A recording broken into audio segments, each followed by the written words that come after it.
구약성경 274페이지 신명기 8장 3절입니다.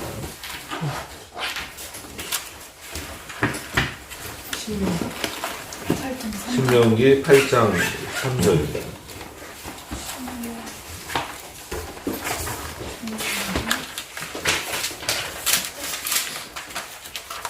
제가 어딜 가나 좀 자주 보는 말씀이기는 한데요. 참, 저 개인적으로는 많은 의미들을 이렇게 주고 있는 본문이어서 제가 읽겠습니다. 8장 3절입니다. 너를 낮추시며 너를 줄이게 하시며 또 너도 알지 못하며 내 조상들도 알지 못하던 만나를 내게 먹이신 것은 사람이 떡으로만 사는 것이 아니요 여호와의 입에서 나오는 모든 말씀으로 사는 줄을 내가 알게 하려 하심이라. 아멘.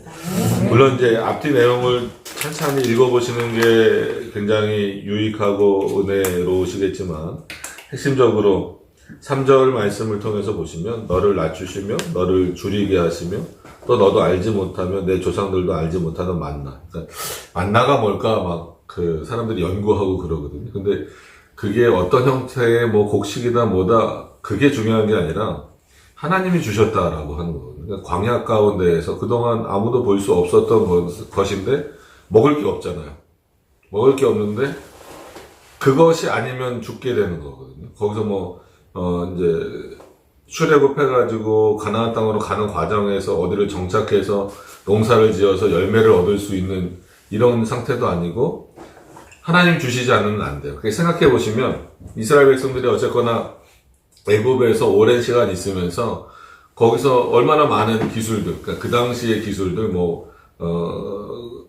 농사의 기술, 그 다음에 또 집을 짓는 기술, 이런 여러 가지 많은 기술들을 습득하고 가지고 있었을 거잖아요. 근데 그게 광야에서는 전혀 무용지물입니다. 왜냐면 거기서 살 게 아니기 때문에. 근데 그 가는 과정 가운데, 먹고 사는 문제가 생겨버리는 거죠. 그랬을 때 결국은 하나님께서 그들에게 먹을 것을 주시지 않으면 실제로 그들은 거기서 기증하여 죽을 수밖에 없는 거죠.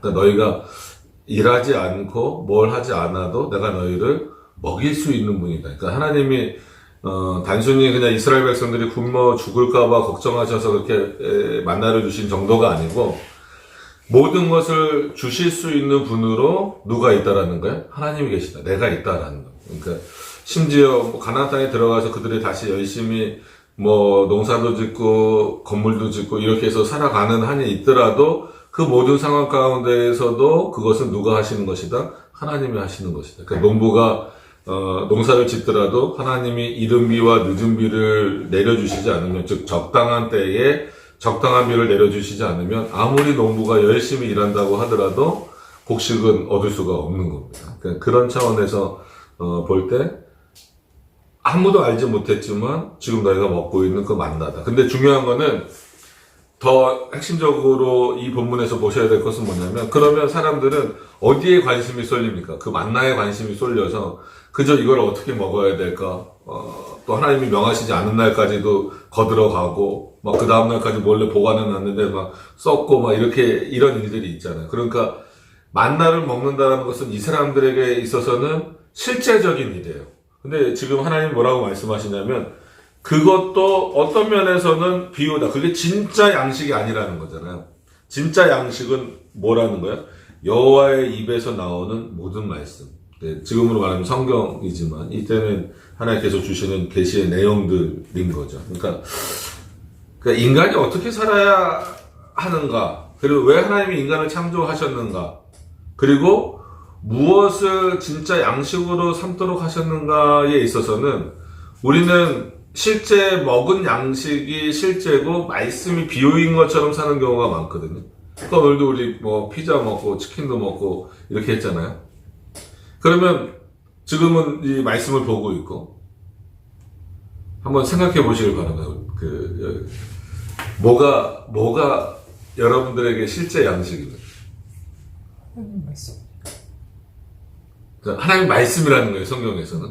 근데 우리는 아무리 생각해도 뭐가 실제 양식인 것 같아요. 피자, 그죠? 오늘 먹었던 피자, 브런치도 드셨던 거, 이런 것들. 그러니까 그 하나님의 말씀과 우리가 실제적으로 느끼는 것과의 이 괴리감을 좁혀나가고, 그래서 실제로, 하나님의 말씀이 진정한 양식이구나, 라고까지 깨닫고, 또 그 수준까지 올라가는 게 어떻게 보면 그 신앙의 성장이다라고 하는 거예요. 그러면 말씀이 본질이 되고, 그러니까 말씀이 양식의 어떤 핵심적인 내용이 되고, 만나와 같은 먹고 사는 문제가 비유가 된다면 목적이 달라지겠죠. 요즘 안 믿는 사람들, 세상 사람들도 열심히 공부하고 열심히 돈 벌고 뭐 이런 직업도 갖고 저런 직업도 갖지만 목표는 뭐예요? 좀 아주 그냥 간단하게 얘기해서 잘 먹고 잘 사는 거잖아요. 뭐 예를 들어서 하루 세 끼 먹는 거는 똑같다고 하잖아요. 하루 세 끼 먹는데 어떻게 먹을 거냐는 거예요. 한마디로 뭐 이렇게 진짜 풍성하게 내가 원하는 것을 여유롭게 먹을 거냐, 아니면 그냥 그 끼니 때우기 위해서 근근히 살 것이냐. 그러니까 사람들이 더 많은 것을 가지려고 하고 더 많은 것을 축적하려고 하는 게 조금 더 풍성하게 먹으려는 삶이에요.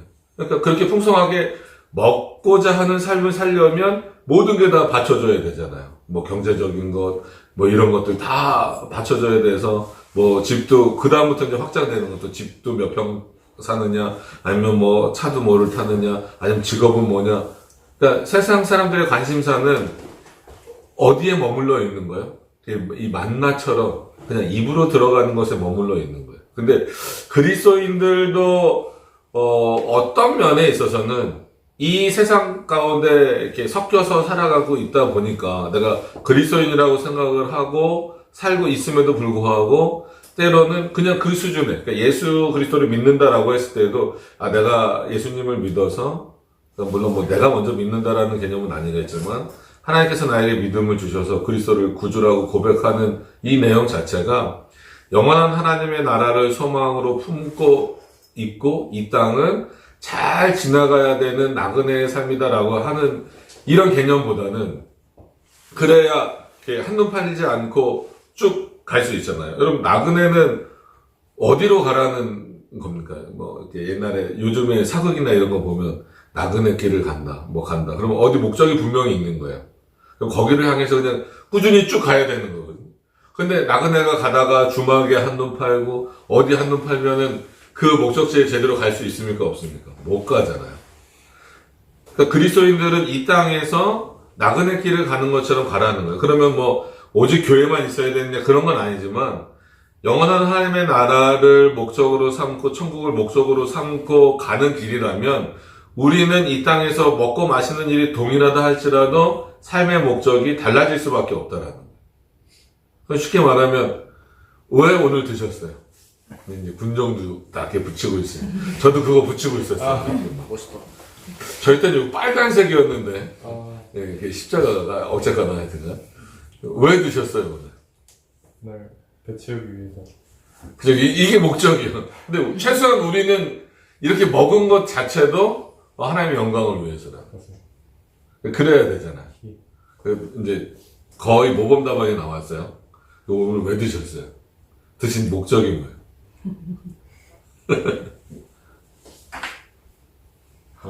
영광을 빌리기. 그죠? 모범답안이니까 똑같이 얘기를 해야죠. 그럼 끝날 줄 알았죠, 질문이. 그럼 그 하나님께 영광 돌린다는 게 뭐일 것 같아요? 주신 것에 대해 감사하며. 더 달라고는 안 하고? 훌륭한 믿음이라 그래야 될지, 감사하네요. 어쨌거나. 그러면 하나님의 영광을 위해서 산다. 오늘 그래서 먹었다.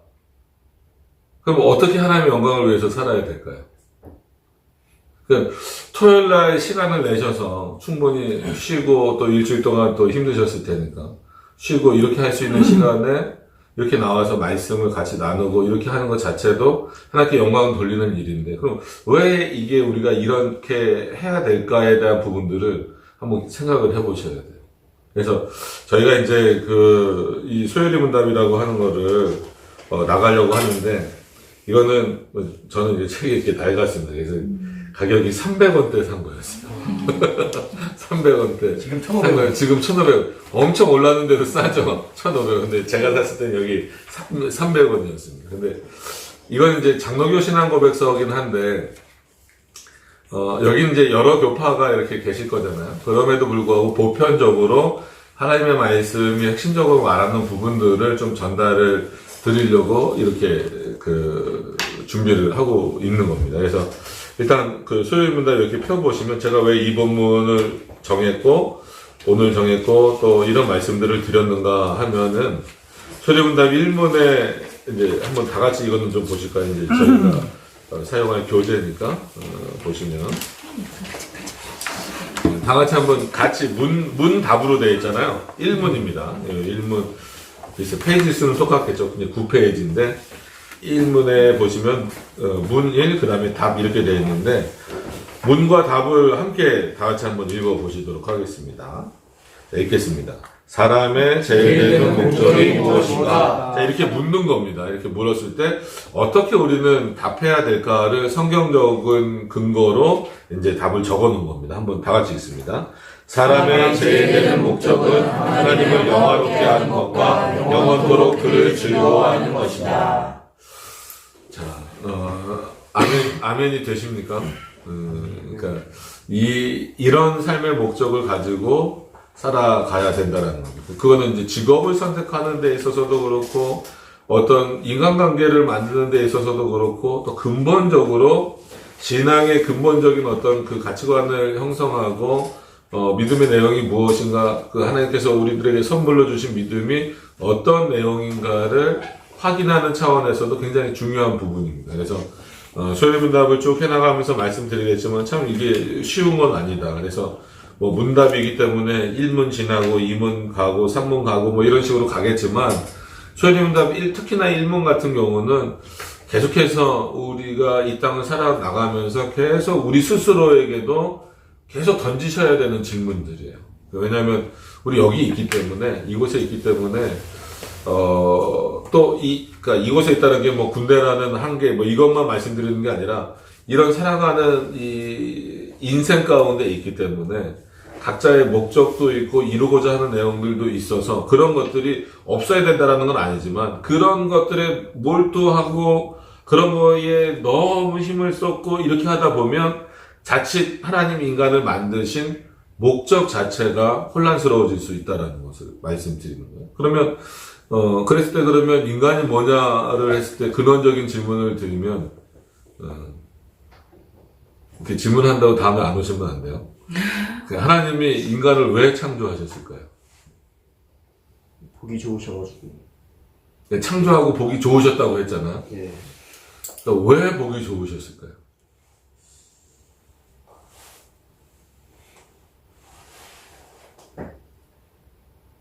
하나님과 동일한 모습으로 만드셨잖아요. 그렇죠. 그러니까 그걸 이제 형상이라고 네. 하죠. 형상이라고 하는데 이제 이미지 개념은 아닙니다. 자칫 이미지 개념으로 가면 마치 하나님도 실제 손과 발이 있으신 것처럼 생각하는데 이미지 개념은 아니고 형상했을 때 이제 한문으로 형상을 써버리면 그거는 말 그대로 진짜 뭐 하나님의 손을 우리가 가졌다 뭐 이런 식처럼 돼버리는데 그래서 좀 당겨 놓으면 보이겠죠?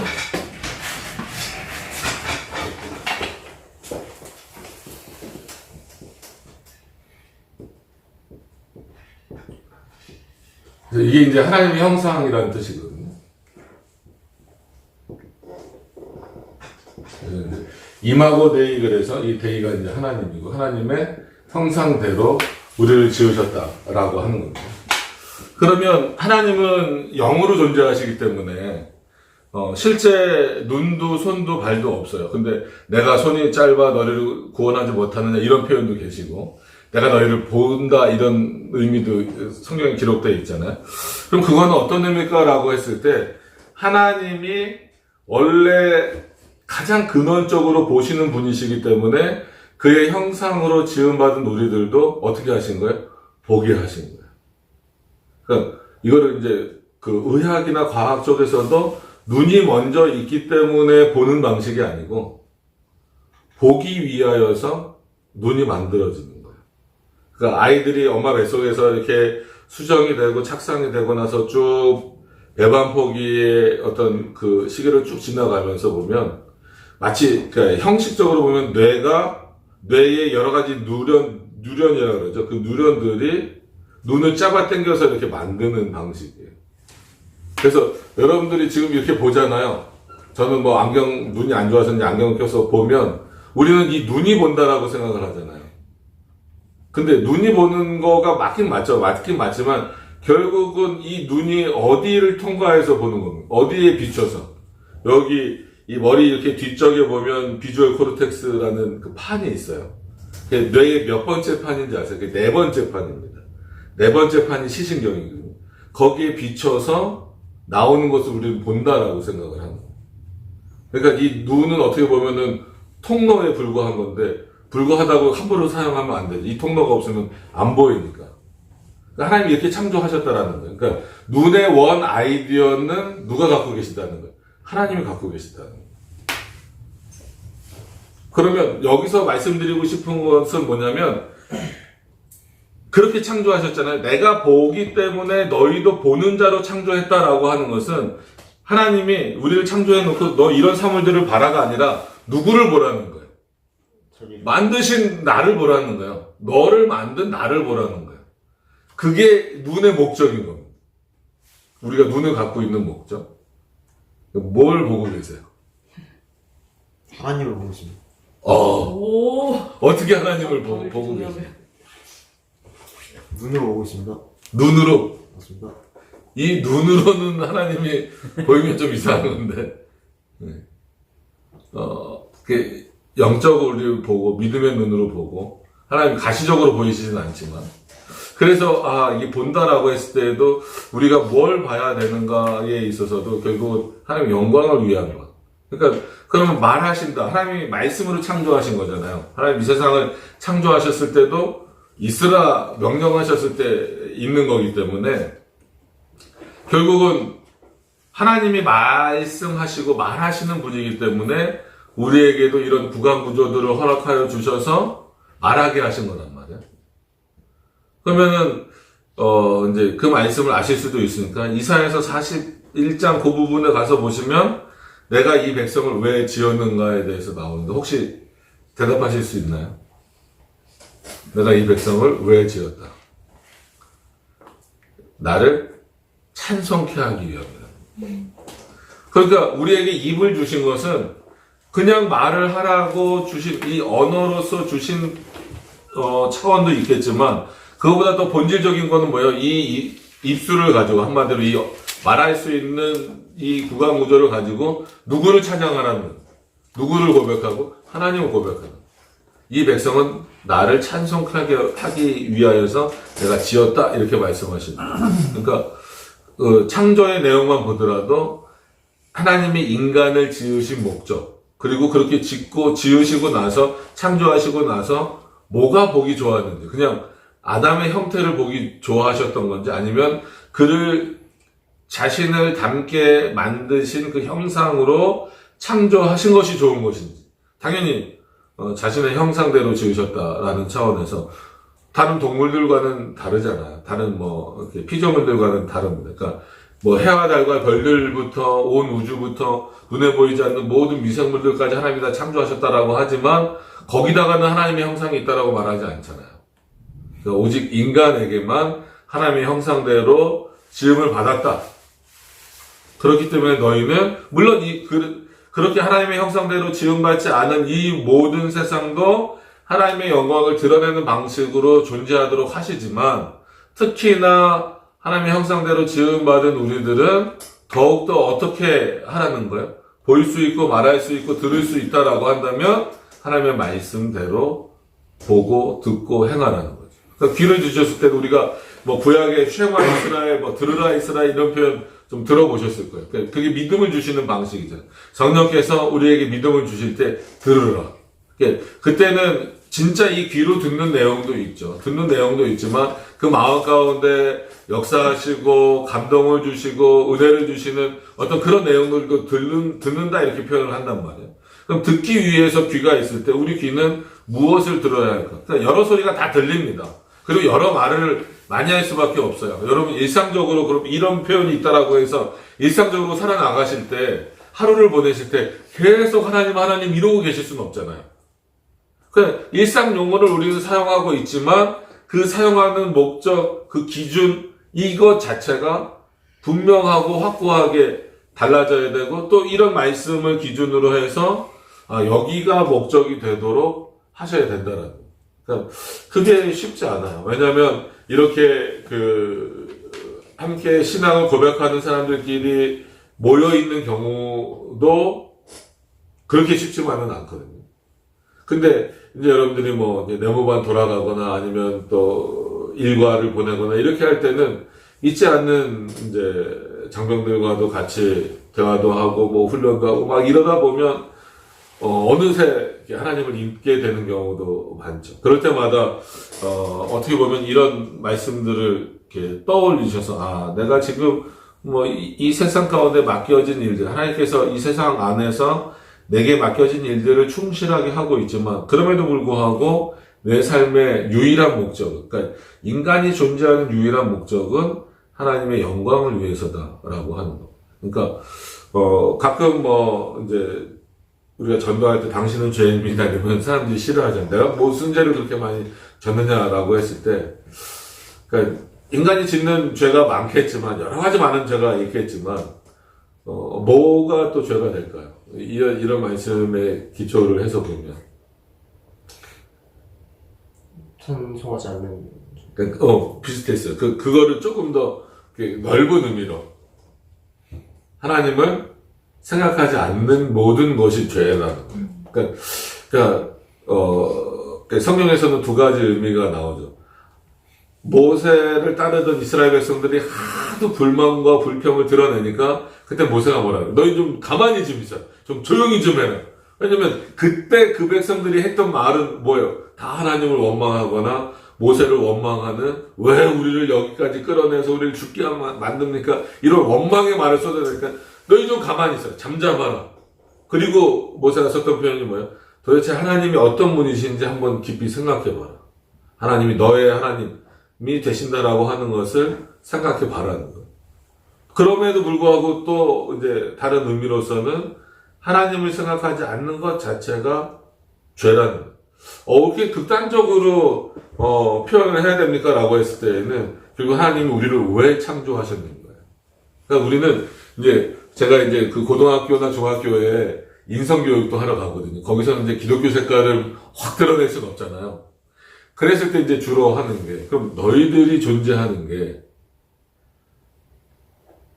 지금은 너네가 있으니까 나는 필연적 존재야 이렇게 생각을 하는데 잘 생각해보면 우리는 필연적 존재인가? 라는 거예요. 지금은 저도 있고 여러분들도 있으니까 필연적 존재처럼 느끼죠. 그러니까 이게 뭐냐면 내 스스로가 필연적 존재라고 느끼니까 그 모든 그 중심이 어디로 오는 거예요? 나한테 오는 거예요. 모든 게 내 중심이 돼서 내가 하고 싶은 것, 내가 원하는 것, 내가 하고자 하는 것, 물론 그렇지 않을 수도 있어요. 그러니까 여기 여러분들 군대 이렇게 왔잖아요. 뭐 자원에서 오는 분들도 물론 이제 여기 대장님처럼 난 군인이 되겠어. 뭐 이런 분들은 그렇게 하겠지만 대부분은 아이고 이러면서 오셨을 거잖아요. 그래서 저도 뭐 아까 이제 잠깐 말씀드렸던 것처럼 25세 군대를 갔어요. 친구의 꼬임에 넘어가서 나중에 이 친구가 자기 면제를. 너무 당황스러워서. 그래서 대학교도 졸업하고 신대원을 1년 다니다가 전도사 하다가 갔어요. 그래서 뭐 이제 사담을 해서 죄송하지만 그때는 그랬으면 지금은 이제 그러면 안 되는 걸로 알고 있는데 그때는 뭐 25살 갔더니 뭐 빨리 오면 19세 입병도 있어요. 그러니까 뭐 20살인데 저보다 선임인 거예요. 둘리춤 추라 그래서 그 앞에서 막 둘리춤 추고 막 이러고 그랬었는데 그럴 때마다 드는 게 빨리 오든지 아니면 어떻게 면제를 받아볼 걸 막 이럴 수 있단 말이죠. 그러니까 그럼에도 불구하고 어찌됐건 간에 그런 상황이 벌어진다 할지라도 다 이제 우리는 자기 중심으로 살 수밖에 없어. 그게 인간의 필연적인 존재라고 생각을 하는 거예요. 그러니까 자녀들도 왜 부모의 말을 들어야 되느냐라고 했을 때 자기가 지금 있으니까 필연적이라고 생각을 한 거예요. 근데 그 필요성은 일단 가까운 관계에서 보면 우리가 존재하는 필요성은 누구로부터 온 겁니까? 부모님으로부터 온 거잖아요. 그러니까 부모님이 아주 뭐 진짜 이상한 거를 가르치지 않는 이상은 그 뜻을 따라가야 되는 이유는 부모님으로 인하여서 내 필연성이 생겼다라는 거예요. 그러니까 내가 지금 필연적인 존재다라고 해서 그 필연성이 온 그 대상에 대해서 이제는 간섭하지 말라고 말할 수 없다라는 거예요. 비유를 들어드리는 겁니다. 그럼 더 크게 봤을 때에는, 더 본질적으로 봤을 때에는 하나님이 우리를 창조하셨기 때문에 그때부터 인간은 필연적인 거고, 우리 개인적으로 봤을 때도 필연적인 거예요. 그렇기 때문에 그 필연성의 목적과 근거는 우리에게 있는 게 아니라 누구에게 있는 거예요? 우리를 창조하신 자에게 있는 거예요. 그렇기 때문에 그리스도인들뿐만 아니라 어떻게 보면 모든 인류, 그러니까 지금 저 바깥에 안 믿는 분들도 많이 있잖아요. 안 믿는 사람들까지도 그들에게 요구하시는 것 자체가 뭐냐면 나에게 영광을 돌리고 나를 즐거워하는, 그리고 영원토록 하나님을 바라보는 삶을 살라는. 근데 그러지 못하는 거죠. 그러니까 최소한 그럼 누구는 그렇게 하라는 거예요? 그리스도가 누구신지 알고 있고 선물로 믿음을 받은 자들은 마땅히 그때부터는 어떻게 살아야 된다는 겁니까? 그 목적과 중심이 하나님의 말씀으로 와야 되는 거예요. 그러니까 같은 목적으로 나는 이 학교로 가고 싶습니다, 이런 직업을 갖고 싶습니다라고 하더라도 그것을 이루어가는 목적 자체가 달라져야 된다는 거죠. 그러니까 어떻게 보면 교회가 이런 훈련들을 계속 좀 해와야 돼요. 근데 그렇지 않고 그냥 뭐 예전에 우리나라 뭐 7, 80년대 이렇게 교회가 막 거의 고속으로 성장할 때 뭐 예수천당 불신족 이것도 있었지만 예수 믿으면 잘 산대. 뭐 지금은 이제 보편적으로 우리나라가 이제 뭐 요즘 경제가 좀 어렵긴 하지만 전체적으로는 그래도 예전에 비해서 많이 낫잖아요. 그러니까 저는 이제 어쨌거나 그 덕동의 70년대를 살았다, 뭐 얼마 살진 않았지만 막 이렇게 한단 말이에요. 그러면 저도 어렸을 때 이렇게 지금까지 보면 너무나 많이 좋아지고 많이 바뀌었어요. 그러니까 그때는 살기 어렵고 힘든 경우가 많으니까 예수 믿으면 잘 삽니다, 예수 믿으면 복 받습니다, 이게 통했어요. 전도의 내용으로. 어떤 의미인지 아시죠? 근데 지금은 보편적으로 여러분 밥 못 먹는 경우 있습니까? 아니, 군대 말고 집에서도 예를 들어서 아무리 좀 힘들어도 밥 못 먹는 경우 거의 없단 말이에요. 근데 제가 어렸을 때만 하더라도 도시락을 못 사온 애들도 있었어요. 그러니까 그게 실질적으로 통이. 그러니까 이제는 예를 들어서 강남에 있는 교회들은 예수 믿으면 복 받습니다라는 얘기가 별로 현실적으로 안 다가와요. 왜요?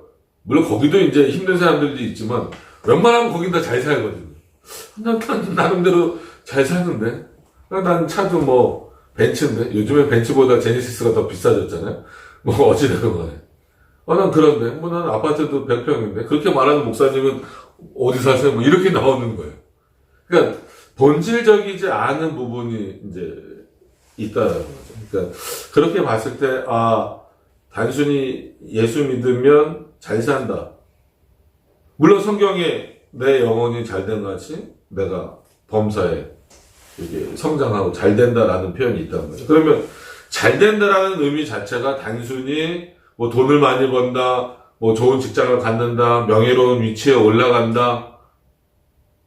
이건 이제 세상 사람들의 가치인 거고, 우리들에게 있어서, 그리스도인들에게 있어서 잘 산다의 개념은 뭘까요? 답은 정해져 있어요. 답은 계속 이겁니다. 자, 여러 가지로 질문을 계속 오늘 던지지만 답은 이거예요. 왜 그러냐면 이런 내용들이 분명하게 우리 사고 속에 탁 박히지 않으면, 왜냐하면 세상에 유혹이 되는 내용들도 많고 또 주변에서 들리는 얘기들, 이런 내용들을 듣다 보면 나도 모르게 하나님이 우리를 창조하신 목적으로부터 멀리 떨어져서 사는 경우가 많다는 거예요. 그러니까 이런 부분들을 생각해 보시라는 차원에서 여러 가지 방향으로 질문을 한번 드려보는 거예요. 그래서 만약에 그리 아니하실지라도 라는 건 뭐야? 내가 원하는 대로 되지 않을지라도. 다음 보시겠습니다. 한 번 더 질문은. 제대하면은, 그러니까 인생의 꿈이 뭐예요? 뭐를 하시고 싶어요?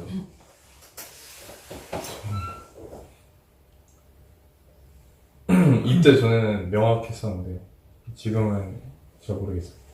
군생활 너무 힘들어서? 그 생각이 좀 잊혀. 그러니까 이제 물론 뭐 바뀔 수 있어요. 네. 그럼 그냥 군대 전에는 뭘 좀 하고 싶었어요?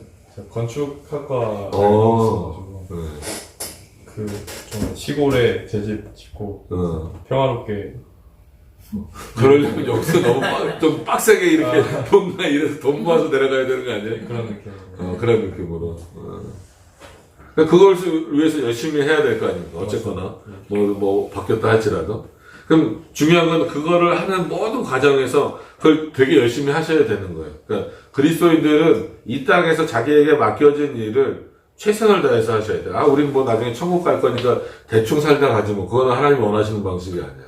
최선을 다해서 살지만 그 목적 자체가 어디 있어야 된다는 거예요? 하나님의 영광을 위해서. 심지어 그러니까 제대하고 뭐 언제인지 모르지만 이 시골에 한적한 시골에 멋지게 집을 짓고 난 거기 살고 싶다 했을 때도 그때 목적은 뭐여야 된다라는 거예요? 하나님의 영광. 어떤 사람들은 그렇게 이제 살면서 인생 뭐 있어? 여기서 이렇게 차 한잔 마시는 게 이게 내 삶의 목적이지? 그거 갖고 천국 갈 거 아니잖아요. 그죠? 그러니까 그런 삶이 잘못됐다라는 건 아니에요.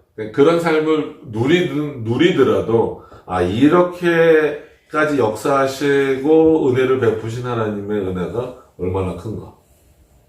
그거를 생각을 하셔야 된다. 그러면 오늘 어떤 은혜를 좀 받으셨어요?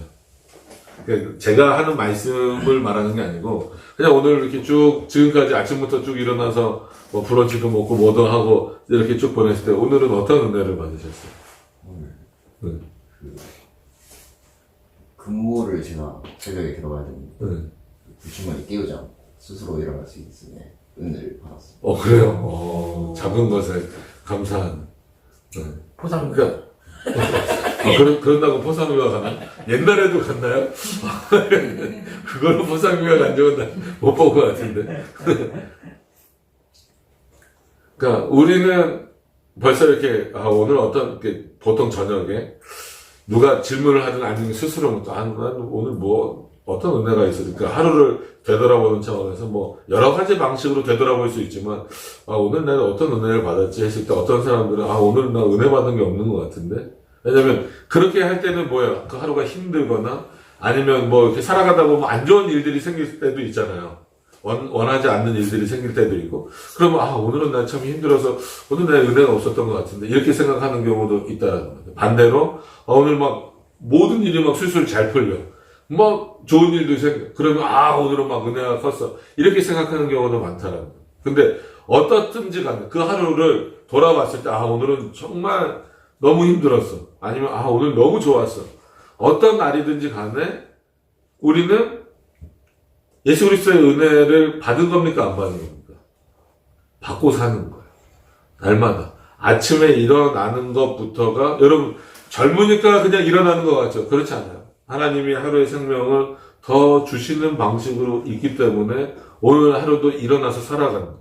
그러니까 매일 하루하루가 누가 주신 삶이에요? 하나님이 주신 삶이잖아요. 그렇기 때문에 그 과정 가운데 내가 원치 않는 일이 생겨난다 할지라도 그 모든 것이 궁극적으로는 누구의 은혜고 누구의 역사예요? 하나님의 은혜고 하나님의 역사다. 그러니까 믿음의 고백이다라고 했을 때에는 하나님이 나와 함께 하셨고 오늘도 내가 원하지 않는 방향, 즉 그리 아니하실지라도 그럼에도 불구하고 돌이켜보면 모든 것이 은혜였다. 그러니까 이런 삶의 내용들이 분명하게 이 사고 속에 있어야 됩니다. 그러니까 요셉의 아버지가 누구예요? 모태신앙이 많으시다 그랬으니까 요셉의 아버지가 누구세요? 아브라함. 바로 아브라함으로 가면 야곱이잖아요. 야곱. 근데 요셉의 인생도 참, 그랬죠. 파란만장했죠. 근데 어찌됐건 간에 다 넘어가고, 그가 이제 총리가 돼서, 이제 아버지부터 이제 형제들 다 부르잖아요. 이렇게 딱 불러서 왔을 때, 어쨌거나 이제 애굽 왕 앞에도 인사를 하러 가야 될 거 아닙니까? 그래서 바로왕 앞에 야곱이 섰을 때, 어떻게 살았습니까? 여태까지. 했을 때, 야곱이 뭐라고 그랬나요? 혹시 기억나세요? 잘 먹고 잘 살았어요. 이랬을 거예요. 험악한 세월을 살았습니다. 그 야곱 입장에서 그럴 수 있죠. 그의 뭐 인생을 봐도 그렇고 또 아들도 이렇게 어떻게 보면 죽었다라고 생각했던 아들을 나중에 만나긴 했지만 그 세월이 얼마나 힘들었겠어요. 그러면 진짜로 그냥 나는 너무 지쳤어요. 힘들어요.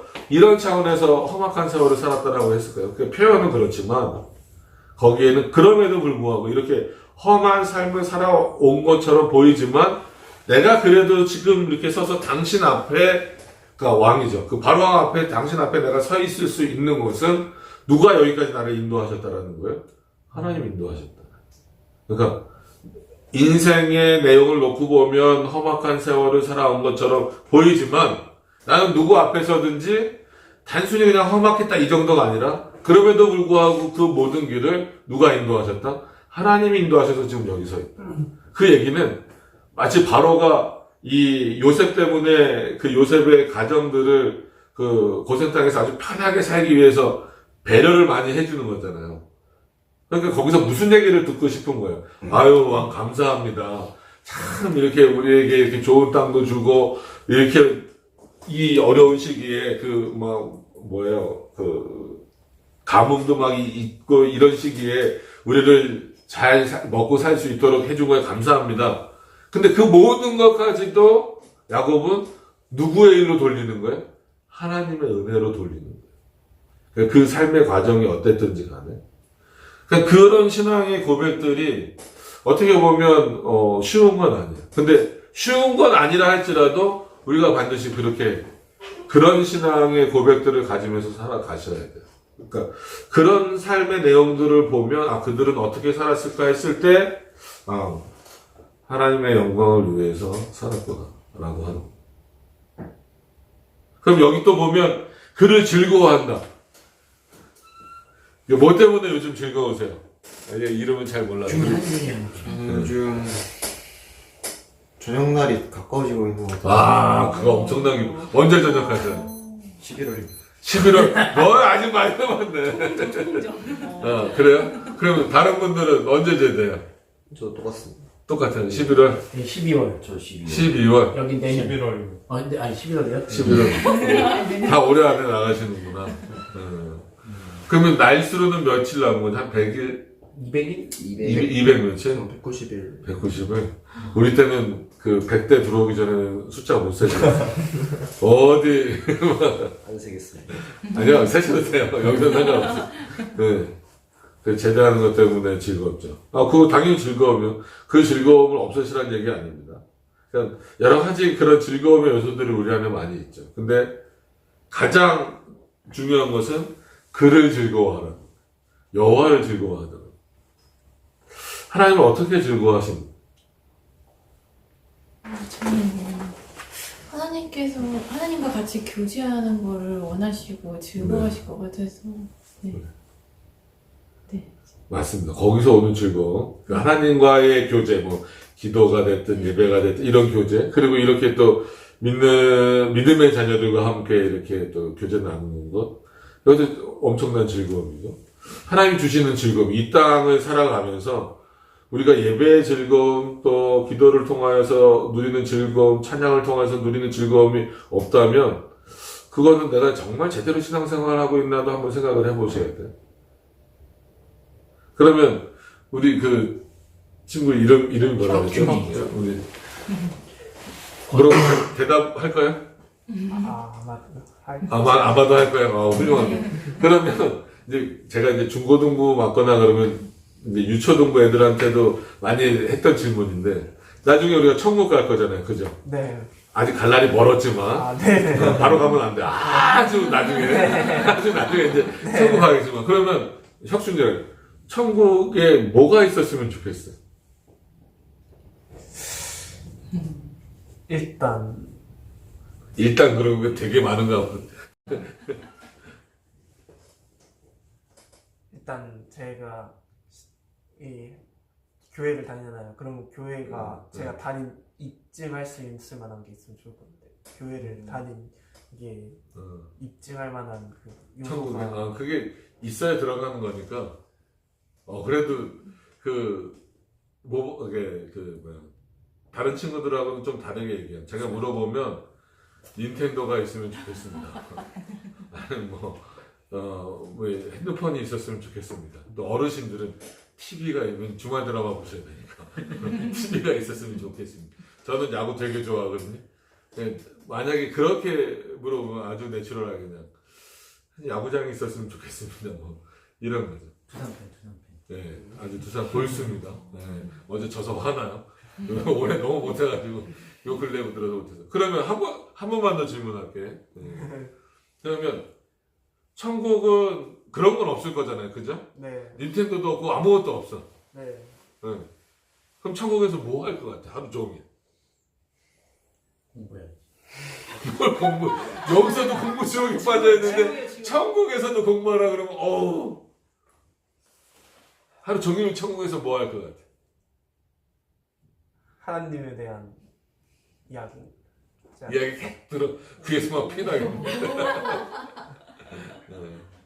그냥 물론 이제 이렇게 우스갯소리로도 하지만 한번 이렇게 생각을 해보시라는 거예요. 우리는 이제 이렇게 쭉 살아가다가 주일 하루를 물론 이제 오늘도 약간 이렇게 뭐 구별하시지만 주일을 구별하는 것과는 좀 다르잖아요. 그런데 요즘엔 주일날도 그냥 오전 예배 드리고 이렇게 그냥 자기 하고 싶은 일 하는 거가 많아지고 주일 이제 그러니까 군대 밖에 민간 교회에서도 보통 오후 예배 이렇게까지 드리고 그 시간은 자유롭게 막 보내는 경우가 있단 말이에요. 근데 주일 하루는 예배 드리는 걸로 좀 이렇게 쭉 보내면 얼마나 좋을까 뭐 이런 생각들을 해보는데 그러면 주일 하루 종일 예배 드리시는 건 어때요?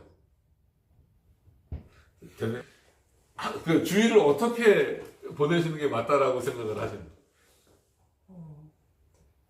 그 날은 이제 하나님께 이제 항상 집중해서 하는 게 맞다고 생각하는데 방금 아까 혁준이가 얘기했듯이 천국에 가면 저는 여기랑 별 차이가 없을 것 같다. 그러듯이 그 중심이 오히려 더 하나님한테 부각이 되고 내 삶이 온전히 하나님께 드리기 때문에 거기서 뭐 찬양하는 사람도 있을 것이고 또 거기서 뭐 밥 매는 사람도 있을 것이고 거기 안에서도 그만큼 하나님께 영광 돌리기 위해서 각자의 직책과 그런 것들이 분명히 똑같이 있지 않겠느냐. 그 대신 그 삶이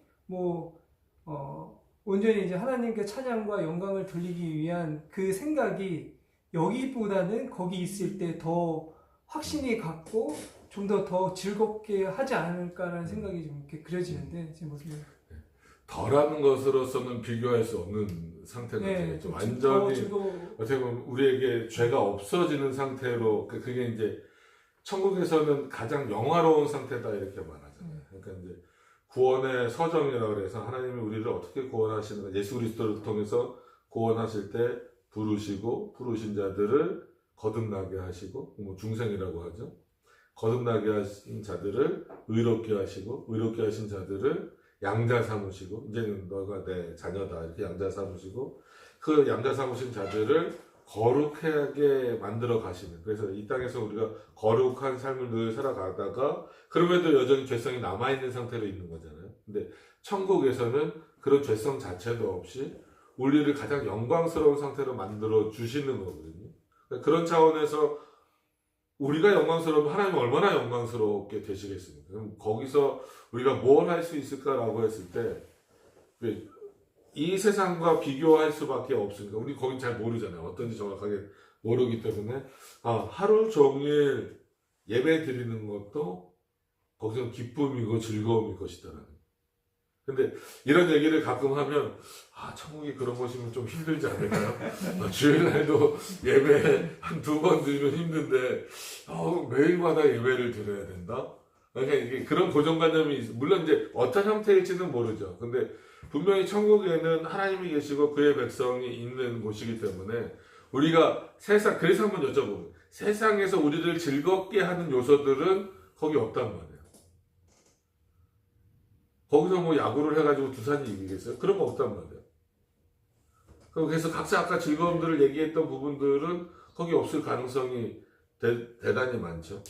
그럼에도 불구하고 그 하나님을 즐거워하는 가장 극치에 달할 수 있는 즐거움을 천국에선 가질 것인데, 그러면 우리가 아직 천국 가기 전이니까 이 땅에서는 어떻게 해야 되느냐라고 했을 때 그런 즐거움은 아니라 할지라도 하나님으로 인하여서 누리는 즐거움들이 있어야 된다는 거예요. 세상과 관련돼서 즐거움을 찾는 정도가 아니고 그냥 하나님만으로, 하나님이 계신 것만으로 나는 즐겁습니다.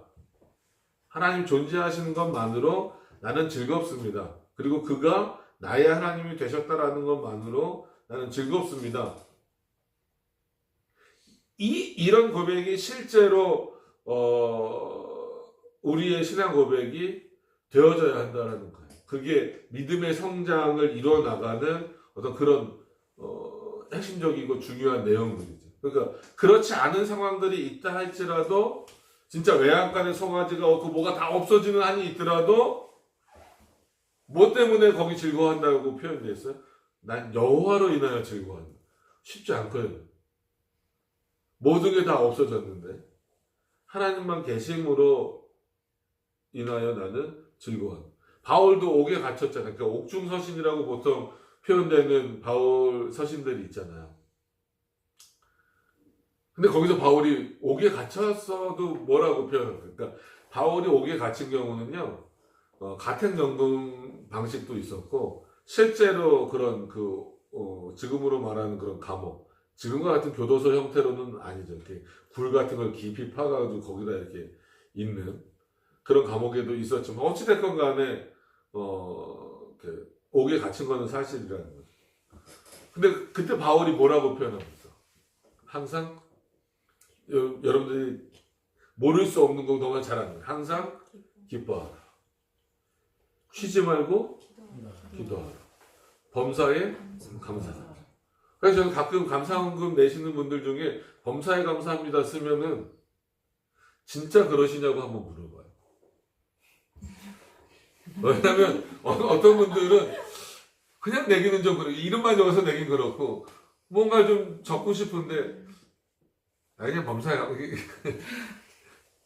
근데 어떤 면에서는 물론 뭐 저는 이런 일 때문에 참 감사해서 하나님 앞에 뭐 헌금 드린다 이럴 수 있지만 어떤 면에서는 진짜 범사에 감사하는 마음이 있기 때문에 드릴 수 있어야 된다는 거예요. 제가 이 바울의 예를 들어드린 이유가 솔직한 얘기로 저나 여러분들이 예수 그리스도를 전하다 다른 나쁜 짓을 해서도 아니고 어떤 정치적인 것도 아니고 물론 그때 이제 로마 사회와 정치적인 부분들이 연결되어 있지만 그런 차원도 아니고 예수 그리스도를 전하는 차원에서 갇힌 거잖아요. 바울은 이미 뭐 가말리엘 문화생부터 엄청나게 많은 것들을 누리고 있었는데 그걸 다 포기된 상태에서 거기 있는 거란 말이에요.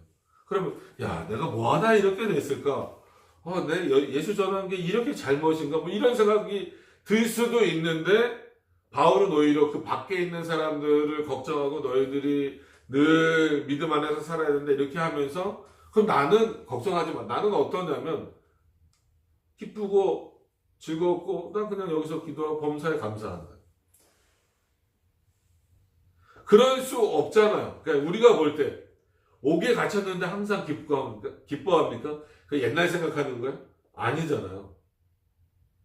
다메섹도상에서 예수 그리스도를 만난 이후에 자신의 모습이 기쁘다는 거잖아요.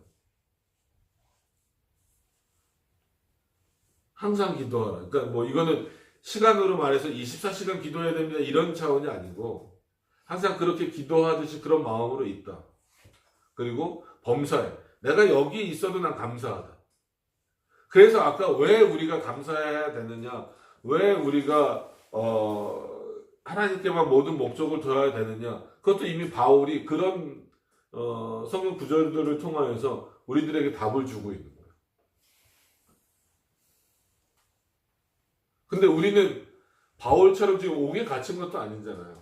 예수 그리스도 때문에 물론 뭐 혹시나 핍박을 받을 수도 있어요. 뭐 부모님 중에 교회를 안 다니시거나 이러면 교회 가는 거에 대해서 혼나기도 하고 왜 가냐 이렇게 말을 듣기도 하고 요즘 뭐 부대에서는 잘 안 그러죠. 아까 뭐 목사님이 뭐 교회 안 오면 막 뭐 죽어 뭐 이렇게 했다고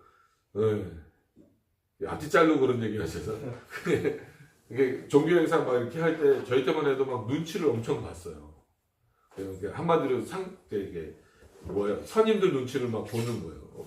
봤는데 이제 전 대대군종 됐는데 또 군목 목사님이 예배 참석 인원이 적다고 엄청 뭐라 그럴까요? 이렇게 뭐 군적인 저를 막 뭐라 그러는 거예요. 애들도 안 데리고 오냐고. 그래가지고 내부반만 가가지고 좀 이제 이게 짬밥이 됐을 때 내일은 다 교회 와. 그래가지고 한 80명, 90명을 데리고 교회 간 적이 있었죠. 거기도 오기 싫은 애들만 끌려왔겠지만 어찌됐건 간에 지금은 그래도 뭐 교회 간다고 선임들 뭐라 그러진 않죠. 예. 뭐라 그러면 안 되잖아요 지금은. 그럼 안 된다고 들었어요. 그런데 그런 어떤 내용들이 만약에 핍박이 있다.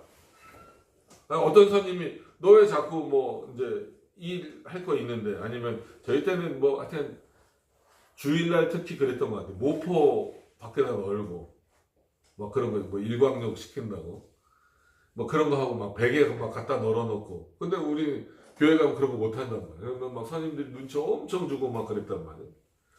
그러니까 이런 내용들이 만약에 실제로 있다라고 한다면 어떤 식으로 나중에 여러분들이 직장을 가서도 그럴 수 있어요. 뭐 교회 다니는 것 때문에 뭐 여러 가지 손해를 봐야 될 수도 있고 막 그런데 그럼 그때도 즐겁냐는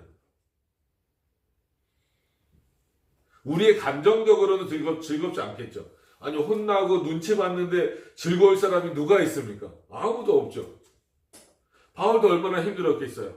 자기 몸에 가시도 있고 그럼에도 불구하고 바울이 그래도 나는 즐겁다라고 하는 건 뭐예요? 단순히 내 감정이 즐겁다 이런 것보다도 그럼에도 불구하고 내가 그리스도의 백성이 됐고 그리스도를 전하는 자가 됐고 그리스도를 믿는 자가 되었다라는 것만으로 인하여서 항상 즐겁다. 범사에 감사한다는. 이런 부분들을 여러분 깊이 한번 생각해 보시면 좋겠어요. 그래서 때로는 어렵고 힘든 상황이 있을 때 아니면 너무 뭔가 이렇게 잘 돼서 마치 이제 그 하나님께 마땅히 돌려줘야 될 영광을 돌리지 못하고 있을 때 내가 과연 어떻게 그 하나님을 생각하고 있는가 바라보고 있는가 그런 차원에서 약간 신명기 말씀도 우리가 함께 읽어봤던 그런 내용들인 겁니다. 정말 내가 하나님의 말씀을 진짜 양식으로 삼고 있는가. 우리가 식단 이렇게 할 때도 그 영양소들 다 이렇게 해갖고 나오잖아요. 학교에서도 그렇고 특히나 군대 식단 그런 거 다 맞춰서 나오잖아요. 그래서 몸에 안 좋은 거 최대한 안 먹으려고 하고 뭐 이렇게 한다라는 거죠. 근데 하나님의 말씀은 우리의 육은 그렇게 먹을 거를 막 가려 먹기도 하고 뭐 건강식을 먹기도 하고 이래서 막 건강도 챙기고 뭐도 하고 막 하는데 그럼 우리 영혼은 어떡하나? 그게 실제는 물론 육신이 잘못됐다 거짓이다 이건 아니라 할지라도 우리 영혼의 양식 그게 실제 우리 이 육신 가운데도 영향을 주는 거잖아요.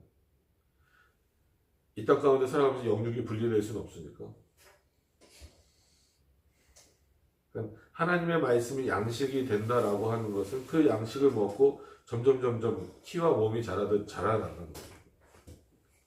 예수님도 자신을 그래서 뭐라 그랬습니까? 영원한 생수다, 생명수다. 그러니까 예수님도 뭐라 그래요? 나를 먹으라 그랬잖아요. 예수님을 어떻게 먹어요? 성찬식 때 막 그냥 빵하고 포도주 마시고 그 예수님 먹는 겁니다. 그럼 그 화채설이 되는 거예요. 그건 잘못된 거예요. 그리고 그래서 로마 카톨릭에서 하는 그런 성찬은 잘못됐다라고 말씀을 드리고 우리는 예수님의 몸과 피를 먹고 마시듯이 살아간다. 그래서 너희는 나를 먹으라라고 했을 때 그거는 나로부터 나오는 말씀을 뭐로 삼으라는 거야? 이 신명기 말씀처럼 양식으로 삼고 그거를 우리의 자양분으로 삼아서 우리의 신앙이 더 성장될 수 있도록 그래서 궁극적으로 나를 즐거워하는 자로 나를 기뻐하는 자로 나만 오직 하나님만 의지하는 자로 그래서 피하더라도 누구께 피하라는 거예요? 주께 피하는 자로 있으라는 거예요. 이게 시편 기자도 말하는 거예요. 다윗도 말하는 거예요. 저 세상 사람들이 저렇게 잘 되지 않습니까? 왜 내버려 두십니까? 라고 했을 때 너희가 그걸 왜 신경 쓰느냐? 내가 그들을 알아서 할 거다. 왜냐하면 너희들에게는 뭐가 있다라는 거예요? 피할 길이 있다라는 거예요. 그럼 누구에게 피하라는 거예요? 주께 피하라. 나에게 피하라 이거예요. 그러니까 주께 피하는 방식으로서의 삶을 살아가고 있는가? 뭐 이런 구체적인 부분들을 여러분들 늘 확인들을 잘 하셔야 된다. 그렇게 하지 않으면 우리는 언제나 연약하고 또 죄 가운데 있는 그런 상태이기 때문에 우리의 마음도 뺏기고 우리의 모든 것을 이렇게 세상에 뺏기게 되는 경우가 많고 거기서 이 정도 하면 괜찮습니다라고 우리 스스로가 정당성을 탁 내려버리는 경우도 많이 있기 때문에 조심해야 되는 그런 부분들입니다. 언제까지 해야 돼? 저희가 한 12시부터 한 거 아닌가요? 네, 맞습니다. 1시간 정도 하시고 1시간 정도 하셨습니다. 하신 거 그죠? 1시간 좀 넘었. 네. 질문 있으면 질문 한번 예, 질문 있으시면 내용 관련한 거. 뭐 내용 관련해서는 아니면 어떤 전반적인 거든 뭐 아니면 이제 그 전에 있던 교회에서 장명 이제 우리 참여하시는 분들이 그냥 평상시에 이렇게 궁금했었던 것들을 적었다가 이 시간에 같이 이렇게 나누면서 질문하고 그러면서 얘기하기도 하고 뭐 그렇게 했었거든요. 그런 부분들도 함께 하셨으면 좋을 것 같고. 그래서 그때 이제 예를 들어서 이제 다양한 뭐 이제 교파들 막 있고 그럴 때 그런 기본적인 설명부터 해서 한마디로 기독교가 무엇인지. 근데 오늘은 거의 대부분 다 모태신앙들이고 그러셔서 뭐 그런 내용들 이제 넘어갔지만 뭐 기독교가 무엇인지부터 해서 뭐 왜 뭐 예를 들면 장로교, 감리교 뭐 이렇게 이런 게 생기게 됐습니까부터 해서 좀 교파마다 좀 다른 게 왜 그렇습니까? 왜 같은 한 권의 성경을 들고 있는데 뭐 이렇게 하고 저렇게 하고 합니까? 예를 들면 뭐 침례교 같은 경우는 왜 이렇게 완전히 물속에 들어갔다 나옵니까? 근데 나머지는 그 물속에 들어갔다 나오지 않고 그냥 이렇게 물을 어느 정도 흥건하게 적셔서 이렇게 세례를 줍니까? 뭐 이런 질문들이 있었었어요. 그래서 그런 것들에 대해서도 이렇게 나누기도 하고 그랬으니까 이제 보통 뭐 매주 이렇게 하시겠지만 저는 한 달에 한 2번 정도 이렇게 와서 계속 요 소리문답의 내용을 가지고 여러분들하고 좀 나누길 원하는데 이렇게 하면서 오늘은 이제 1분이어서 그냥 한 분만 나갔고요. 좀 진행을 쭉쭉 지루하지 않게 이렇게 나가는 거 그렇게 하겠습니다. 소위 문답이 뭔지는 한번 알려주시죠. 소율이 문답.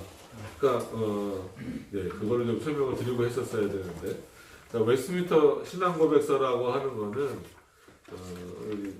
대부분 장로교단에서는 표준 문서. 그러니까 웨스트민스터 실제 영국의 그 웨스트민스터 그 지역에 있는 곳에서 했지만 영국 의회가 목사님들을 부르고 뭐 이렇게 해가지고 어떤 게 가장 성경적인 내용입니까? 그거를 우리가 어떻게 고백을 해야 됩니까?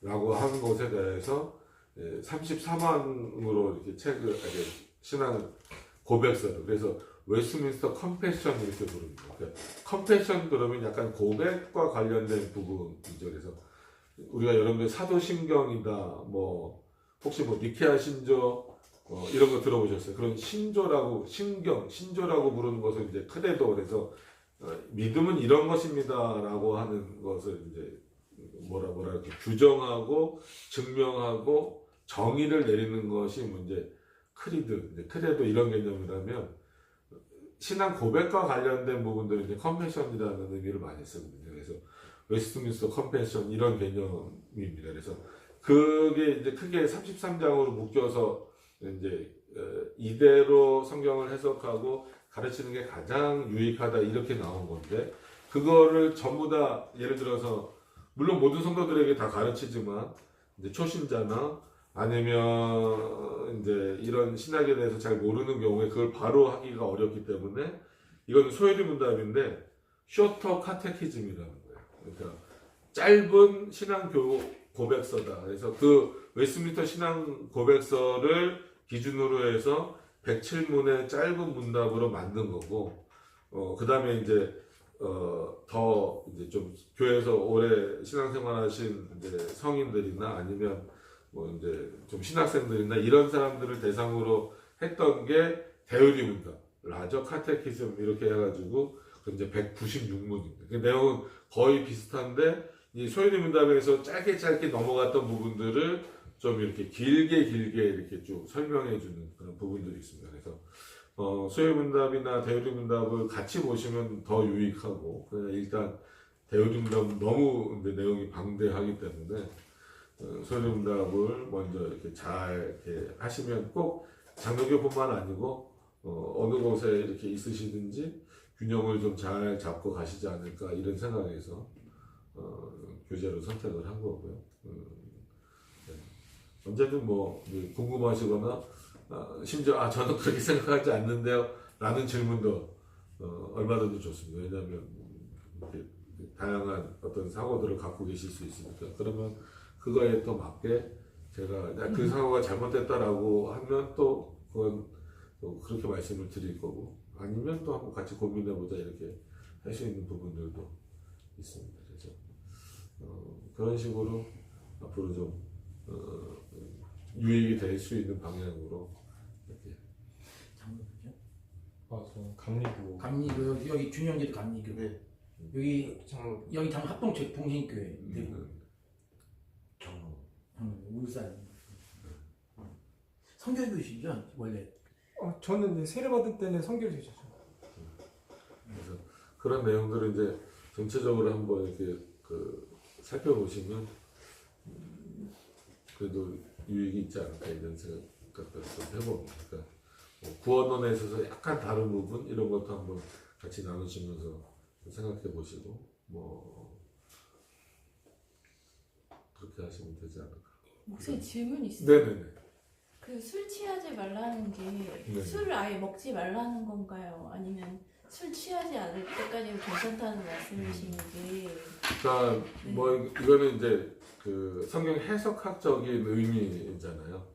근데 그거는 원칙적으로는 술을 먹지 말라는 것과 동일한 거니까 우리가 뭐 이제 우리나라 기준으로는 예를 들어서 뭐 0.03인가요? 그때부터 음주운전이다 뭐 이렇게 하잖아요. 뭐 0.01은 괜찮다 뭐 이렇게 말하는데 그건 이제 세상에서 나누는 수치고 술 취하지 말라라고 했을 때는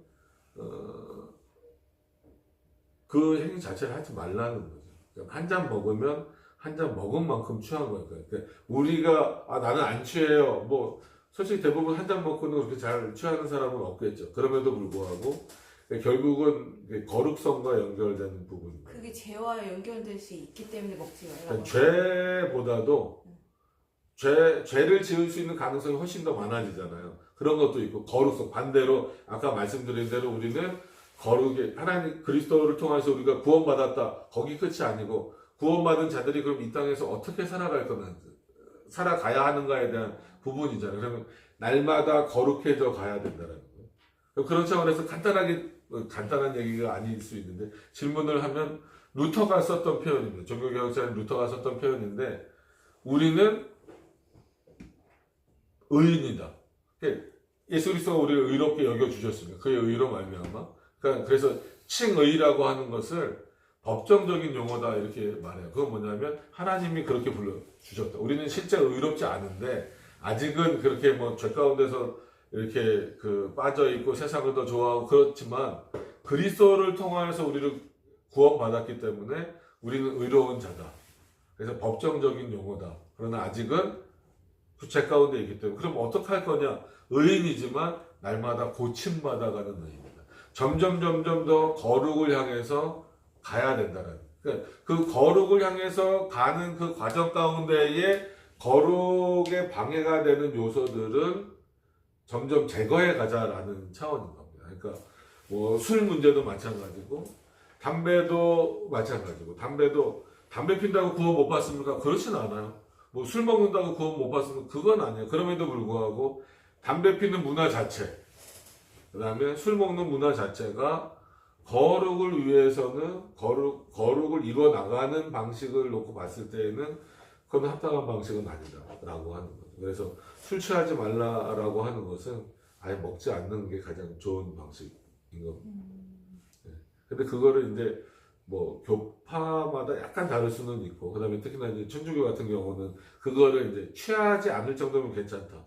그러니까 거기는 신앙 상담을 바에서 하는 경우도 있어요. 신부님하고 이렇게. 와 진짜. 네, 거기 뭐 술 담배가 자유로우니까. 그래서 신부님 중에 이거 뭐 제가 뭐 천주교를 뭐라고 이렇게 비하하는 것보다도 진짜 생각보다 신부님 중에도 그걸 뭐라 그래요? 알코올 중독자가 꽤 계세요. 그거는 원래 그냥 술을 좋아하는 분들도 있겠지만, 예를 들어서 목사님 오늘 좀 신앙 상담 좀 해주세요. 그럼 저희는 어디서 모이나? 뭐 이렇게 교회에서 모이든 아니면 뭐 카페든 뭐 이렇게 하는데, 오늘 뭐 기분도 울적한데 어디 파전에 막걸리 하시면서 하시죠. 이러지 않잖아요. 근데 거기는 진짜 그렇게 하면서 하다 보니까 이렇게 어떤 제가 이렇게 한 다리 건너서 아는 신부님은 실제로 성도들이랑 상담을 너무 많이 하는데 바에서 많이 하셔가지고 나중에 음주 중독 아니 뭐 알코올 중독이 되신 분도 있어요. 그러니까 어쨌거나 이제 죄를 억제하는 방식, 그 다음에 또 하나는 거룩을 향해 나가는 방식에서 금하는 것이 제일 좋다. 그러면 성찬식 때는 왜 술로 합니까? 그때는 그걸 술의 개념으로 생각하시면 안 되는 거죠. 그러니까 예수님의 몸과 피를 상징하는 개념이기 때문에 그런 거. 그래서 요즘에는 이제 혹시 음주운전 이런 것 때문에 희석을 많이 하죠. 포도주 자체로 그냥 원래는 하게 돼 있는 건데 자칫 성찬 참여했다가 혹시라도 음주운전 걸리면 안 되잖아요. 그래서 이제 희석을 해서 좀 그걸 이제 도수를 낮추는 거예요. 근데 원칙적으로는 그냥 그때는 이제 포도주나 아니면 발효시켜서 포도즙으로 하시는 경우들도 있죠. 근데 발효된 거가 오히려 도수가 되게 높은 경우도 많습니다. 그 이제 상황에 따라서 심지어 이제 뭐 예를 들어서 임산부나 이런 경우에는 포도 주스로만 드리기도 하고. 예. 그럴 때는 그거 갖고 이제 너네 술 먹지 않냐 근데 그거는 이제 우리가 술을 먹는 방식으로 여기지는 않아요. 네, 그거는 참 어려운 부분이에요. 왜냐하면 지금 한국 문화 자체도 그렇고 마치 진짜 저녁에 맥주 한 캔 하는 거, 뭐 소주 한 잔 하는 거, 뭐 반주라 그러잖아요. 야, 뭐 이거까지 못하게 하면 어떻게? 근데 결국은 뭐 술이 술을 부르는 방식처럼 그렇게 절차할 수 있는 사람이 과연 몇 명이나 될까라고 했을 때는 아예 입에 대지 않는. 그러니까 이거를 지키려니까 솔직히 좀 어려울 수 있어요. 이런 안 믿는 사람들과 섞여서 그게 이제 군 생활이 됐던 아니면 뭐라 그럴까요? 그 직장 생활이 됐던. 그래서 제가 군대에 있을 때 그때도 감사하게도 대장님도 집사님이셨고 작전과장님도 집사님이셨고 그래서 예배 드릴 때 이제 대표 기도를 하시잖아요. 근데 토요일 날 전화가 한번 오셨어요. 작전과장님이 전화가 오셔가지고 군중 나 내일 기도 못할 것 같은데 아니 어디 가시냐고 그랬더니 그게 아니라 내 주중에 그 회식하느라고 어쩔 수 없이 이렇게 술을 좀 많이 마셨는데 그게 계속 마음에 걸리신다는 거예요. 그래서 거기서 뭐 안 마셨으면 더 좋았겠지만 뭐 오히려 그렇게 그런 마음 그게 마음에 찔림으로 온다면 그 하나님 주신 마음이 아니겠습니까? 그래서 그냥 기도하시라고 회개하는 마음을 가지시고 기도하시라고 그냥 그러고 말한 적이 있었는데 그만큼 이 상황이 그렇게 쉽지는 않습니다. 그럼에도 불구하고 최대한 그걸 이제 지켜나가야 되는 거죠. 요즘엔 그게 쉽지 않아서 교회들도 보면 청년부 끝나고 이렇게 막 술 마시러 가고 술을 마신다는 게 막 청년부 끝나고 막 엄청 마신 그게 아니고 이제 한강이나 뭐 이런 데 가서 우리 맥주 한잔 하자 뭐 이게 너무 자연스러운 문화가 됐는데 그런 건 좀 조심해야 돼. 조심이 아니라 좀 이렇게 단절시킬 수 있어야 된다. 그렇지 않으면 참 어렵습니다. 구별이 잘 안 되지. 아니 제가 그 질문 드린 네네, 이유가 네. 제가 1년 술을 이제 아예 안 마신 지 1년 조금 넘은 것 같아요. 네. 근데 그게 저절로 안 마시게 됐어요. 아, 그래요? 근데 그때 그 전에는 일하고 나서 힘들어서 네네네. 네, 먹고 좀 기분이 네네네. 풀려니까 그렇게 생각하고 마셨는데 네네네. 지금은 이제 그거 안 마셔도 하나님 때문에 네네, 이제 네.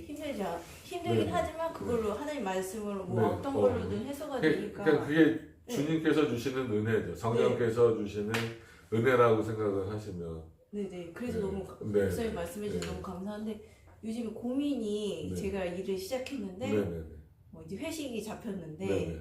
이 사람들이 술을 좋아하는 느낌인 거예요. 네네. 근데 어, 그래서 저한테 네. 물어보더라고요. 술을 먹냐고. 그래서 아니요 저는 안 먹은 지 꽤 됐고 그래서 안 한다고 그랬는데 근데 분위기가 그 회식 자리에 가면 분명히 술을 먹을 테고 근데 거기서 한두 번만 좀 단호해지시면. 고민이 되는 거예요. 네, 슬슬 이제 단호해지시면, 고민이 되는 거예요. 아 이 사람들하고 친해져야 되는데 네.